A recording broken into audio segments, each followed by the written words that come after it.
Cette capsule vous est présentée par Evo Retro, distributeur d'accessoires cool pour gamers et collectionneurs de figurines et de jeux vidéo, ainsi que par la boutique Maixu pour vos peluches et articles décoratifs geek.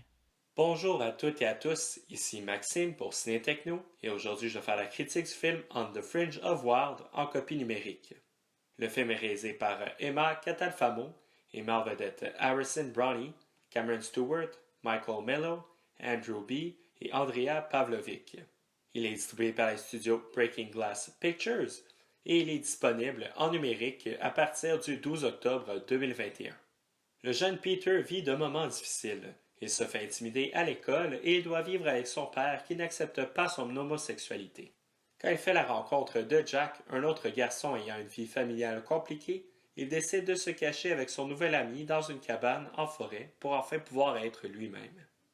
On the Fringe of Wild est le premier long-métrage de la réalisatrice Emma Catalfamo. Il montre le potentiel de cette nouvelle venue, mais le scénario de Sorel Doucet semble trop inachevé pour permettre au film de réellement décoller.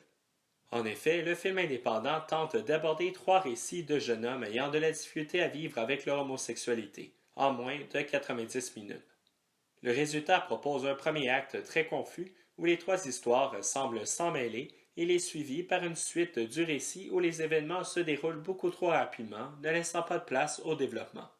Les intentions du film sont claires avec cette idée de masculinité toxique omniprésente et l'incapacité des personnages à être soi, subissant une constante pression familiale et sociale. Malheureusement, on sent une difficulté à trouver une manière d'explorer les thèmes dans le long métrage, ce qui entraîne une élaboration trop en surface. Le montage semble parfois maladroit, certaines scènes manquent de construction ou d'une mise en situation. On the Fringe of Wild ressemble par moments à une succession saccadée d'événements, comme s'il manquait un lien entre les scènes, le ciment entre les briques. D'ailleurs, les dialogues ne sont pas toujours très convaincants. Bien que des personnes comme le père de Jack ou celui de Peter existent toujours, ces deux personnages semblent trop caricaturaux et stéréotypés. Ils font preuve d'une cruauté sans nuance. Harrison Brownie, dans le rôle de Peter, a un certain charme, mais son personnage est sous-développé et manque parfois de naturel dans ses interactions. Jack, interprété par Cameron Stewart, apporte un jeu plus nuancé, l'acteur représentant un point fort du long métrage.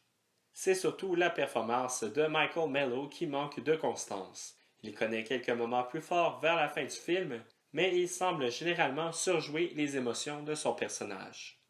La région de North Bay en Ontario est bien mise en valeur dans On the Fringe of Wild. Il y a plusieurs beaux plans extérieurs de la forêt enneigée. L'ensemble de l'atmosphère visuelle et sonore est d'ailleurs un point fort du film, notamment lors des formes de vision de Peter. Malgré que les personnages auraient gagné à être plus développés, la réalisatrice capte très bien les moments de rapprochement entre ceux-ci. L'intensité du moment est aisément transmise au public.